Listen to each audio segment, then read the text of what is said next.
Finally നമ്മളെ tropical ample section മൊത്തം report ചെയ്തിട്ട് അടുത്ത് ഫ്ലവറായി തുടങ്ങിയിട്ടുണ്ട്. പുതിയ ലീവ്സൊക്കെ വന്നിട്ടുണ്ട്. ഇതൊക്കെ എല്ലാം ഇപ്പം റിപ്പോർട്ട് ചെയ്തതാണ്. റീസെൻ്റ്ലി ഒരാഴ്ചയ്ക്ക് മുന്നേ റിപ്പോർട്ട് ചെയ്തതാണ്. എല്ലാം ഇപ്പോൾ ഫ്ലവർ വന്ന് തുടങ്ങിയിട്ടുണ്ട്. ഇതിനൊരു 2 ദിവസം മുന്നേ റിപ്പോർട്ട് ചെയ്തതാണ്. അതിനും അത്യാവശ്യം ഫ്ലവറും കാര്യങ്ങളൊക്കെ വന്ന് തുടങ്ങിയിട്ടുണ്ട്. ഇനി പഴയ ലീഫെല്ലാം കട്ട് ചെയ്ത് കളയണം.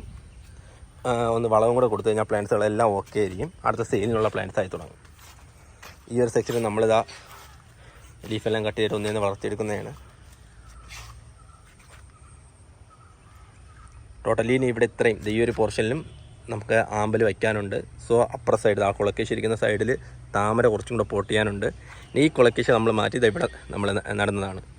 സോ നമ്മുടെ കുളക്കേശ് സെഷൻ, കുളക്കേശിയുടെ പ്ലാന്റ്സ് നമ്മൾ റിപ്പോർട്ട് ചെയ്തിട്ടുണ്ട്. സോ അതാണ് ബാക്കിലെ പ്ലാന്റ്സുകളൊന്നും സൈസ് ഇല്ലാത്തത്. എല്ലാം ഇപ്പോൾ റിപ്പോർട്ട് ചെയ്ത് വെച്ചിട്ടുണ്ട്. ഇനി അടുത്ത 1 മാസത്തിനകത്ത് തന്നെ എല്ലാ പ്ലാന്റ്സും നല്ല ഉഷാറായിട്ട് വളരും. നമ്മൾ കൊടുക്കാനുള്ള പ്ലാന്റ്സ് ഇതാണ്. നമ്മൾ കൊടുക്കാനുള്ള പ്ലാന്റ്സിൻ്റെ സൈസ് അത്യാവശ്യം വളരെ വലിയ പ്ലാന്റ്സുകളാണ് നമ്മൾ കൊടുക്കുന്നത്. എപ്പോഴും നമ്മൾ ആ ഒരു പ്ലാന്റ്സ് മാത്രമേ സെയിൽ ചെയ്യത്തുള്ളൂ. ഇത് നമ്മുടെ താമര ഹൈബ്രിഡ് ചെയ്ത വെറൈറ്റികളാണ്. എല്ലാം ട്യൂബറായിട്ടുണ്ട്. സോ ഇനിയിപ്പോൾ ട്യൂബർ എടുക്കും. ഇത് എന്നിട്ട് നമ്മൾ അടുത്തൊന്നും കൂടെ പ്ലാന്റ് ചെയ്തിട്ട് വേണം നമുക്കൊരു പുതിയ ഹൈബ്രിഡുകൾ ഇതിലുണ്ടെങ്കിൽ കണ്ടെത്താൻ. ഓക്കെ, എല്ലാം ഡോർമെൻസി ആയിട്ടുണ്ട്.